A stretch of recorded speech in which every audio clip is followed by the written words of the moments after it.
খলিফাতান feel আরদ, হে দাউদ নবী, আপনাকে আমি জমিনের মধ্যে খলিফা এবং প্রতিনিধি হিসাবে নির্বাচিত করেছি। হযরত শুআয়ব আলাইহিস সালাতু ওয়াস সালামকে নাম ধরে ডেকেছেন, ইয়া শুআয়বু আল্লাযীনা আমানু মাক। হযরত সালেহ আলাইহিস সালাতু ওয়াস সালামকে নাম ধরে ডেকেছেন, ইয়া সালিহু তিনা বিমা তাইদুনা ইন কুনতা মিনাল মুরসালিন। হযরত লূত আলাইহিস সালাতু ওয়াস সালামকে নাম ধরে ডেকেছেন, ওয়া লূতান ইয ক্বালা লিকওমি। হযরত ঈসা আলাইহিস সালাতু ওয়াস সালামকে নাম ধরে ডেকেছেন, ইয়া ঈসা ইবনে মারইয়াম আনতা কুলতা লিন-নাস ইত্তাখিযুনি ওয়া উম্মি ইলাহাইনি মিন দুনিল্লাহ। হে ঈসা, আপনি কি মানুষকে বলেছেন আপনাকে এবং আপনার মাকে খোদা মানতে? হযরত ইউসুফ আলাইহিস সালাতু ওয়াস সালামকে নাম ধরে ডেকেছেন, ইউসুফ আইয়ুহাস সিদ্দিক, হে ইউসুফ, হে সত্যবাদী। কুরআনুল কারীমে কোথাও আমাদের নবীজি মুহাম্মদুর রাসূলুল্লাহর নামটা একবারও নাম ধরে ডাকেননি।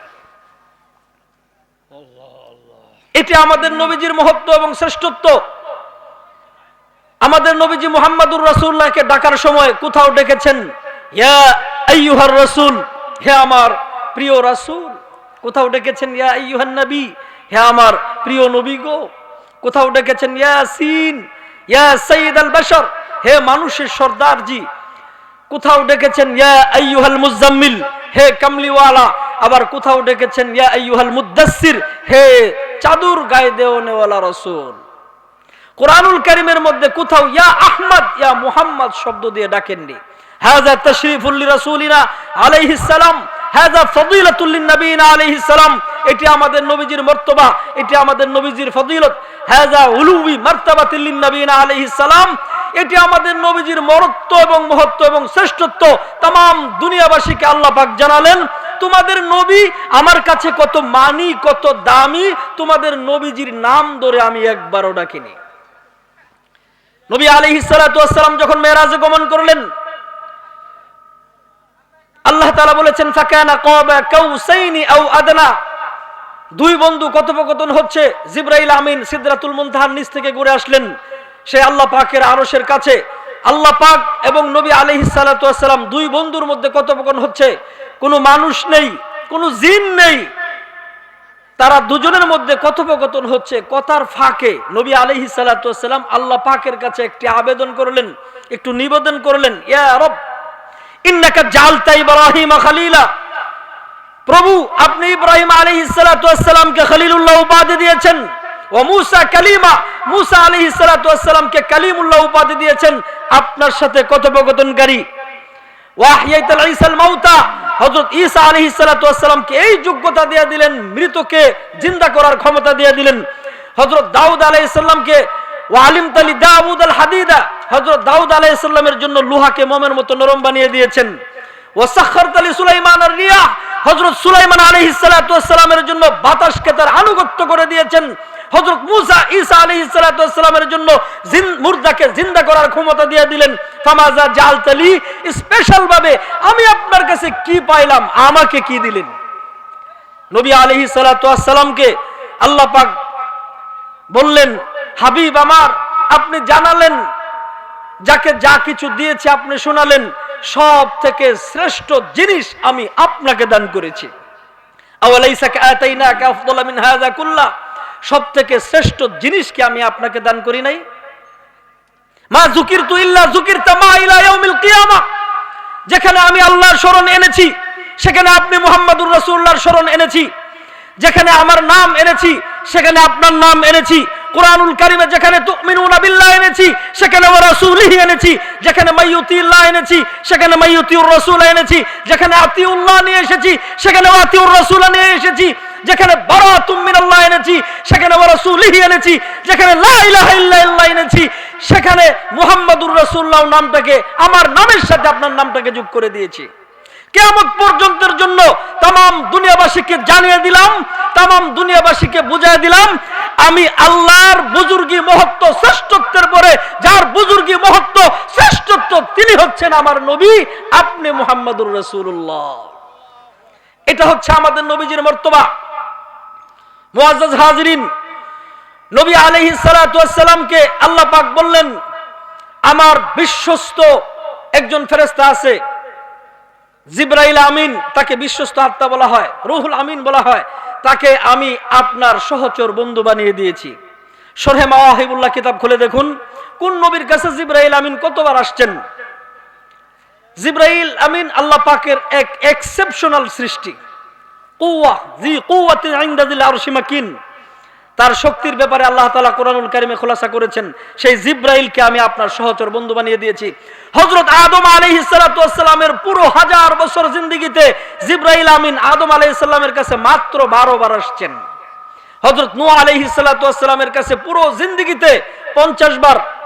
হযরত ইব্রাহিম আলাইহিস সালাতু ওয়াস সালামের কাছে পুরো জিন্দেগিতে আসছে মাত্র 42 বার। হযরত মূসা আলাইহিস সালাতু ওয়াস সালামের কাছে 400 বার। হযরত ঈসা আলাইহিস সালাতু ওয়াস সালামের কাছে 10 বার মাল ইখতিলাফ 30 বার। হযরত দাউদ আলাইহিস সালামের কাছে এসেছেন 4 বার। ইয়াকুব আলাইহিস সালাতু ওয়াস সালামের কাছে এসেছেন 4 বার। ইদ্রিস আলাইহিস সালাতু ওয়াস সালামের কাছে এসেছেন 4 বার। হযরত আইয়ুব আলাইহিস সালাতু ওয়াস সালামের কাছে এসেছেন 3 বার। বোঝা গেল সবথেকে বেশি আসলো মুসা আলাইহিস সালাতু ওয়াস সালামের কাছে 400 বার। সবথেকে কম এসেছে হযরত আইয়ুব আলাইহিস সালাতু ওয়াস সালামের কাছে 3 বার। ওয়ালাকিন নাযালা জিবরাইল আলা মুহাম্মদ বিন আব্দুল্লাহ 140,000 মাররা। জিবরাইল আমিন নবীজি মুহাম্মদুর রাসূলুল্লাহ সাল্লাল্লাহু আলাইহি ওয়াসাল্লামের 23 বছর নবুয়তি জিন্দেগিতে 24,000 বার আসছে, মোট 24,000 বার। আরিফু কদর নবীকুম। এরপরে জিবরাইল আমিন বলেন কাল আবতু মাশারিকাল আরদি মাগারিবাহা ফালাম আহাদান আহসানা ওয়া আজমালা ওয়া আশরাফ মা রাআইতু মিসলা মুহাম্মদ বিন আব্দুল্লাহ। এই পৃথিবীর এক প্রান্ত থেকে অপর প্রান্ত আমি ঘুরেছি, পৃথিবীর প্রত্যেকটা মানুষের সাথে আমার সাক্ষাৎ হয়েছে। উত্তম চরিত্রের মালিক এই পৃথিবীর মধ্যে আমি জিবরাইল দেখি নাই। এই মূল্যায়নটা ছিল হযরত জিবরাইল আলাইহিস সালাতু ওয়াস সালামের। হাসান বিন সাবিত বলেন ওয়া আহসানু মিন কালাম তারাকাতু আইনি ওয়া আজমালু মিন কালাম তালিদিন নিসাউ খুলিকতা মুবাররাআন মিন কুল্লি আইবিন কাআন্নাকা ক্বাদ খুলিকতা কামা তাশাউ। হাসান বিন সাবিত রাদিয়াল্লাহু তাআলা আনহু তিনি বলেছেন নবীজি মুহাম্মদুর রাসূলুল্লাহকে আল্লাহ পাক এই সৌন্দর্য দান করেছেন, আমি হাসান বিন সাবিতের চক্ষু দিয়ে নবীজি মুহাম্মদুর রাসূলুল্লাহর থেকে সুন্দর মানুষ আমি দেখি নাই। আর দেখবে কেমনে? ওয়া আহসানু মিন কালাম তারাকাতু আইনি ওয়া আজমালু মিন কালাম তালিদিন নিসা। পৃথিবীর কোন মা, পৃথিবীর কোন গর্ভধারিণী মা নবীজি মুহাম্মদুর রাসূলুল্লাহর থেকে সুন্দর কোন শিশু সে প্রসবই করে নাই, তো দেখবে কেমনে? আম্মাজান হযরত আয়েশা সিদ্দিকা রাদিয়াল্লাহু তাআলা আনহা বলেন লাউ আহিয়ু যুলাইখা লাউ রাআইনা জাবিনাহু লা আসারনা বিকাতইল কুলুবি আলা লিয়াদি। মিশরের ইউসুফ আলাইহিস সালাতু ওয়াস সালামের সৌন্দর্য দেখে মিশরের সম্ভ্রান্ত বংশের নারীগুলো তাদের কামনা বাসনার চরিতার্থ করার চেষ্টা করেছে। নবী আলাইহিস সালাতু ওয়াস সালামের সৌন্দর্য দেখে মিশরের সম্ভ্রান্ত বংশের নারীগুলো তাদের হাতের আঙ্গুল কর্তন করেছে। ওই নারীগুলো যদি আমি নবীজি মুহাম্মদুর রাসূলুল্লাহ সাল্লাল্লাহু আলাইহি ওয়াসাল্লামের শুধু কপালটার দিকে তাকায় দেখতো, ওই নারীগুলো তাদের কলিজা কাইটা ফেলতো। এত সৌন্দর্যের অধিকারী ছিলেন নবী আলাইহিস সালাতু ওয়াস সালাম। আল্লাহ পাক আল্লামা শেখ সাদি কি বলেছেন? আল্লামা শেখ সাদি বলেছেন ইয়া সাহিবাল জামাল ওয়া ইয়া সাইয়্যিদাল বাশার মি ওয়াজহিকাল মুনীরি লাকাদ নাওয়ারাল কমার। বাকিটুকু তিনি ফারসিতে লিখেছেন বাদাস খুদা বুজুর্গ তুই কিসসা মুখতাসার, যার সারমর্ম হলো जहां तक है रबूबियत खुदा की वहां तक है नबूबियत मुस्तफा की।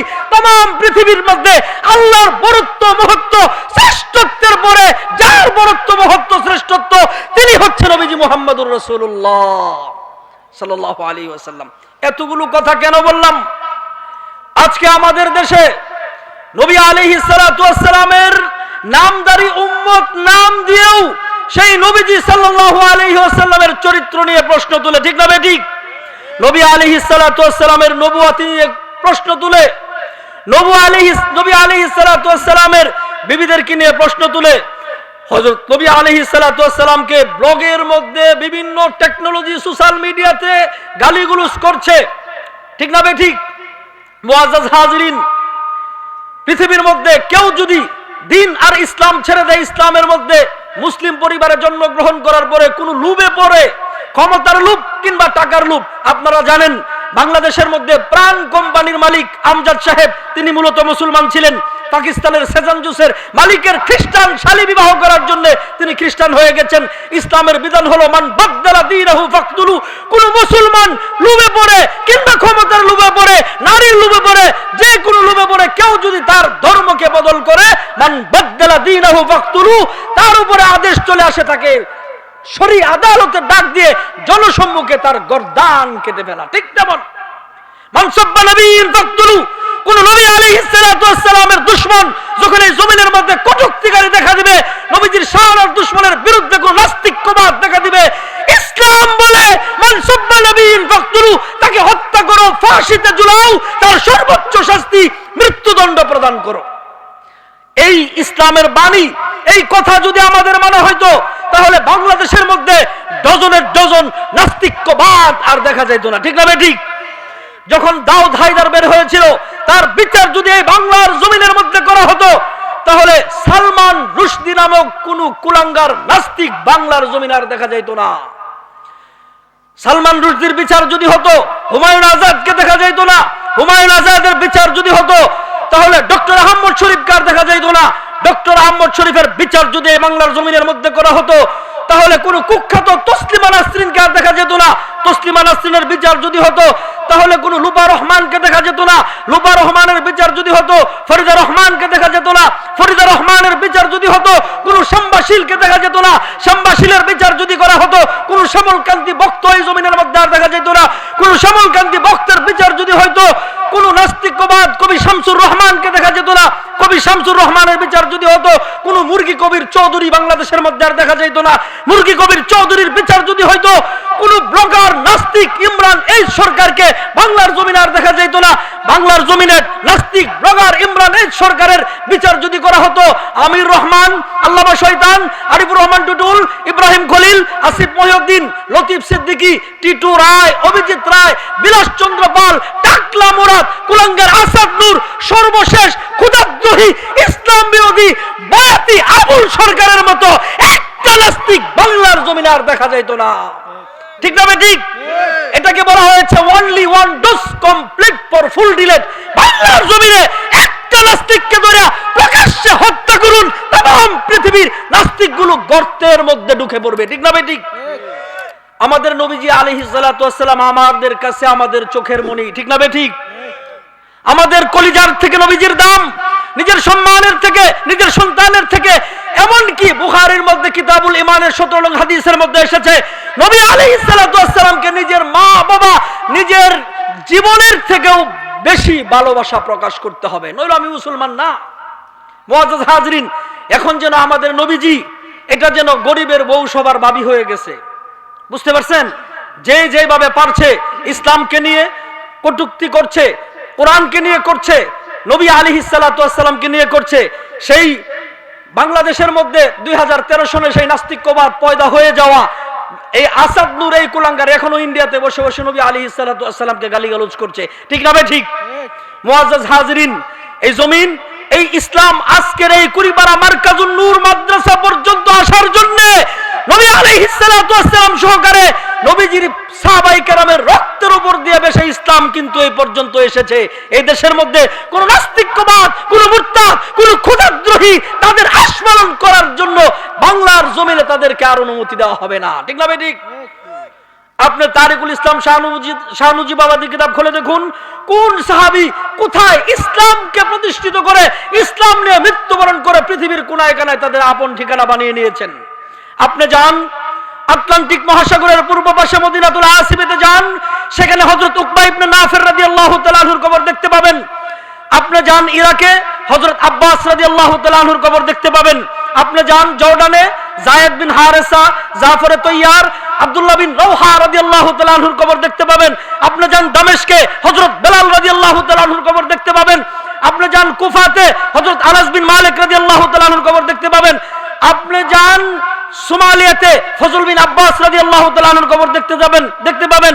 আপনি যান সুদূর মিশরে, মুসলিম বিশ্বের অন্যতম সেনাপতি আমর ইবনুল আস রাদিয়াল্লাহু তাআলা আনহুর কবর দেখতে পাবেন। আপনি যান খুনরাঙ্গা ময়দান উহুদে, হযরত আমর বিন জুমুর রাদিয়াল্লাহু তাআলা আনহুর কবর দেখতে পাবেন। तमाम পৃথিবীর কোনায় কোনায় সাহাবায়ে কেরাম তাদের আপন রক্ত দিয়ে ইসলামকে সমুন্নত করে পৃথিবীর কোনায় কোনায় তাদের আপন কবরের ঠিকানা বানিয়ে নিয়েছেন। সুতরাং এই বাংলার জমিনে কোন নাস্তিকবাদ, কোন খোদাদ্রোহী, কোন নাস্তিক, কোন বেঈমান, কোন মুরতাদ, কোন বয়াতি আবুল সরকারের মতো কোন নাস্তিক এই বাংলার জমিনে আর বেঁচে থাকার সুযোগ দেওয়া হবে না। ঠিক না ঠিক? বিশেষ করে যুব সম্প্রদায়কে আমি বলতে চাই, এই যুবক সব কিন্তু মূলত আমার এলাকারই, বাইরের লোক খুব একটা যুবক দেখতে পাচ্ছি না। যুব সম্প্রদায়, যুবকদের মধ্যে আল্লাহ পাক এমন এটনিক পাওয়ার রেখেছেন। ইসলামের মধ্যে আপনি তাকান, হযরত ওমর রাদিয়াল্লাহু তাআলা আনহু যখন ইসলাম গ্রহণ করেছেন যুবক ছিলেন, আলী রাদিয়াল্লাহু তাআলা আনহু যুবক ছিলেন খুব অল্প বয়সে, হযরত আবু বকর রাদিয়াল্লাহু তাআলা আনহু যুবক তো মাহেন্দ্রক্ষণ ধরা হয় মূলত 25 থেকে 40, 37 বছর বয়সে আবু বকর রাদিয়াল্লাহু তাআলা আনহু ইসলামকে গ্রহণ করেছেন। হযরত আবু হুরায়রার দিকে তাকান, মাত্র 17 বছরে ইসলামকে গ্রহণ করেছেন। খালিদ বিন ওয়ালিদ রাদিয়াল্লাহু তাআলা আনহু ম্যাক্সিমাম সাহাবায়ে কেরাম যুবক বয়সে ইসলামকে গ্রহণ করেছেন। এই যুবকদের দ্বারা নবী আলাইহিস সালাতু ওয়াস সালাম ইসলামকে সমুন্নত রেখেছেন।